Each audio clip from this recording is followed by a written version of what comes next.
Então, continuando no nosso terceiro vídeo aqui da série sobre os indígenas no Brasil, eu quero falar dos aspectos desse contato dos europeus com os indígenas que viviam aqui.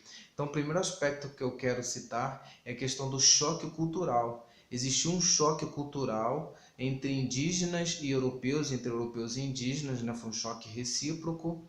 E é esse choque que explica muitas das atitudes dos europeus em relação aos indígenas. Atitudes de discriminação, atitudes de um olhar etnocêntrico, de um olhar que se propõe superior, de uma cultura que se entende muito melhor do que aquelas práticas que eles viram. E que práticas eram essas? Práticas de antropofagia, de canibalismo mesmo, onde os indígenas comiam seus inimigos, ou comiam, por exemplo, a prática corrente no período colonial era quando uma mãe abortasse o filho, né, quando o filho nascesse morto, que a mãe pegasse esse filho e se alimentasse desse filho, porque ela entendia, né, na sua visão, que aquela criança veio do ventre dela, ela tinha que voltar para o ventre dela. E era honroso para um guerreiro ser morto num ritual antropofágico, onde a sua carne seria digerida pelos outros guerreiros e pelas pessoas da tribo. Então eram práticas que os europeus não conseguiam tolerar e não conseguiam ver na sua própria lógica, né? Essa tentativa de ver na própria lógica faltou aos europeus nesse momento. A questão do nudismo dos indígenas, a questão do fato de que eles não tinham as instituições políticas e culturais que os europeus tinham. Eu trouxe até aqui algumas fontes da época, onde fala do estranhamento inicial desse olhar europeu, que vai ser justificativa para a dominação posterior, para a submissão do seu trabalho. Rapidamente eu vou ler aqui um trecho da carta do Pero Vaz de Caminha, quando ele encontra os indígenas, o que ele diz para o rei? Ele diz o seguinte: a feição deles é serem pardos, um tanto avermelhados, de bons rostos e bons narizes, bem feitos. Andam nus e sem vergonha, e sem nenhuma cobertura. Nem fazem caso de cobrir e mostrar suas vergonhas.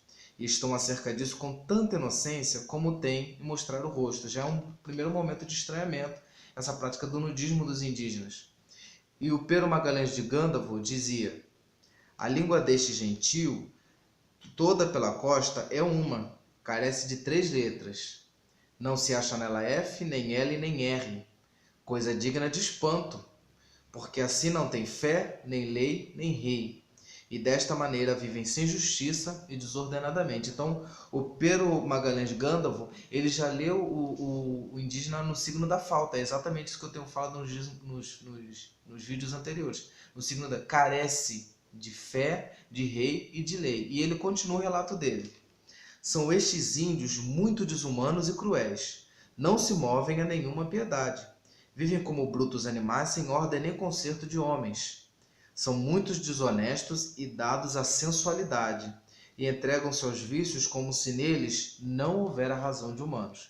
Então, no primeiro momento, os europeus vão ler os indígenas nesse signo de falta. E é justamente esse olhar etnocêntrico, que não entende a cultura do outro em si, para tentar compreender e lidar com ela, que vai levar às atrocidades que a gente vai começar a falar nos próximos vídeos. Então, o próximo vídeo que eu vou fazer vai falar um pouquinho da questão da catástrofe demográfica que se instala sobre os indígenas. E essa catástrofe demográfica ela é realizada sobretudo por um olhar etnocêntrico que se sente superior e que acha que a função é domesticar, é dominar, é civilizar, é oferecer os benefícios da cristianização em massa para os indígenas. Então, guardo vocês no próximo vídeo. Um abraço e bons estudos.